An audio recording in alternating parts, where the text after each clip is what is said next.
I'm Joseph Brooks, and this is Lawyer in the Kitchen.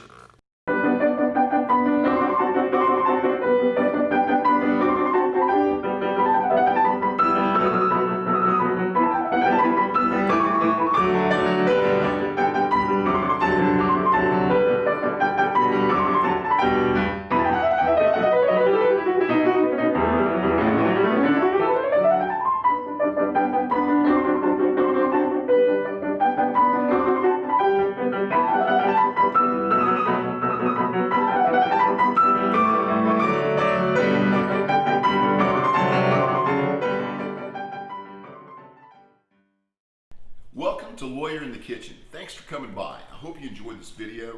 Cooking's for everybody. All you got to do is enjoy it and love it as much as I do. I hope you watch my videos and hope you'll subscribe and like. Thanks for coming by. Today we're going to make Uncle Danny's chili. And the reason I say that is because Uncle Danny is my daughter's uncle, and he's made this chili recipe up in North Georgia for years and years, and it actually wins competitions with it. I'm going to change it a little bit because there's some things that we like more, and you can do the same thing. You may want it hotter, you may not want it as hot, and you can just test that and try it yourself. The first thing we're going to do is brown the ground beef, and then we're going to, actually this is in addition to ground veal, and instead of regular hot Italian sausage, we're going to use Jimmy Dean sausage because of the spices that we prefer. All right, so as we do anytime we brown, you want to start off, do not put the meat in right away. Okay, so now we're just going to flip this over on the side that's seasoned. Put it in the pan, you hear that sizzle? That means we got it hot. And that's what's going to cause it to brown. Okay, so now we're going to take the hamburger out, and then the next thing we're going to do is the sausage. All right, so now we're going to put the sausage in here, and we're going to brown it next.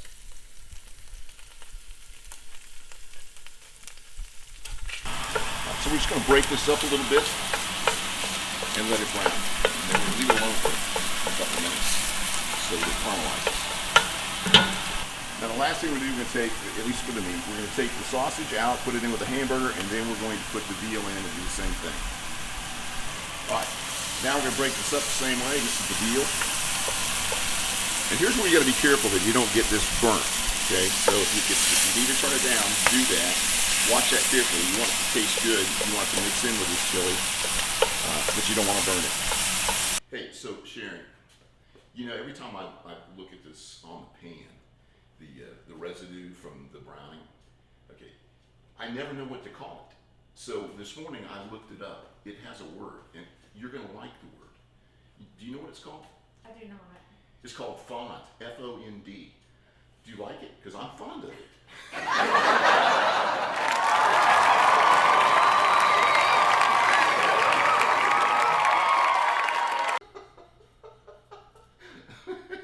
I'm sorry.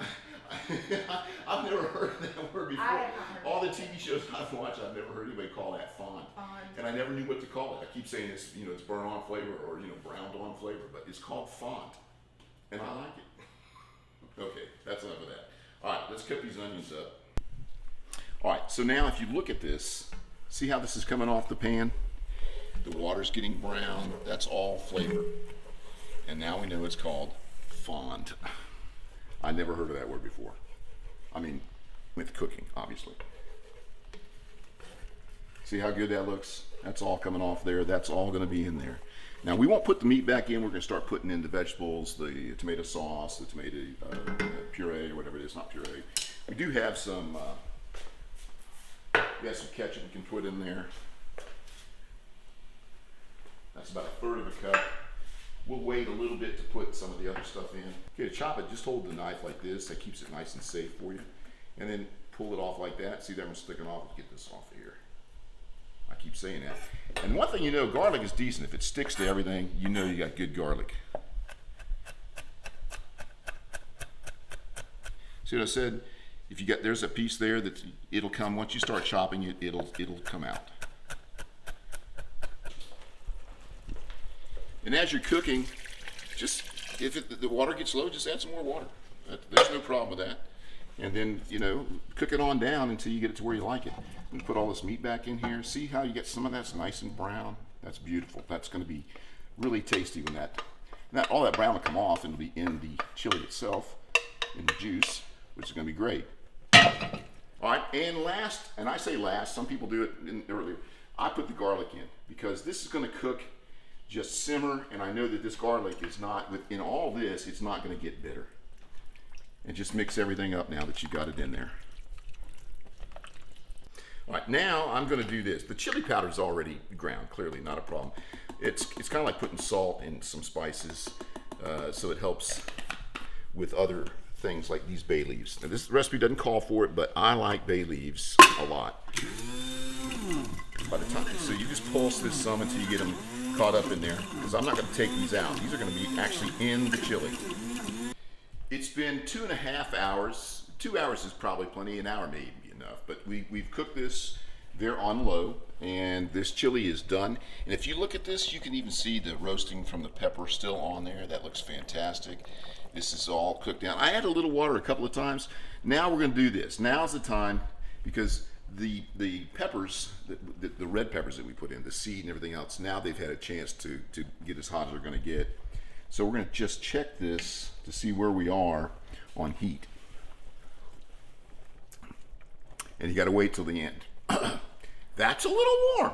No, it's actually just right. I like it. It's got a little bit of heat on the finish. It's good. We'll put some sour cream on there. We'll put some fresh cut yellow onions on there. And we'll put some cheddar cheese and some sour cream. And this is Uncle Danny's chili.